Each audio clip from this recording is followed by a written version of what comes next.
घरात अंधार होता, अन्न नव्हतं, शरीर थकलं होतं, पण मन थकलं नव्हतं. ती रोज गाभाऱ्यात दिवा लावायची, उपाशीपोटी, अश्रूने डोळे भरलेले. लोक हसले, उपहास केला, पण ती म्हणायची, स्वामी आहेत, ते पाहतायत.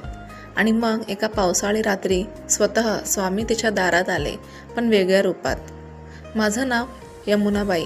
मी एकटीच राहते. नवरा गेल्यानंतर हे घर आणि माझ्या देवघरातला स्वामी समर्थांचा फोटो, हेच माझं संपूर्ण आयुष्य. मी गरीब आहे, साधी मोलकरीण. दिवसभर राबून घर चालवत होती. पण एका दिवसापासून सगळं बदललं. एका महिन्यात अचानक सगळं थांबलं. काम सुटलं, शरीर कमजोर, घरात अन्न नव्हतं, तेल संपलं, औषध परवडेनाशी झाली. तरीही रोज सकाळी उठून गाभाऱ्यात दिवा लावत होते. शेजारच्या बायका म्हणायच्या, काय उपयोग ह्या श्रद्धेचा, देव देतो का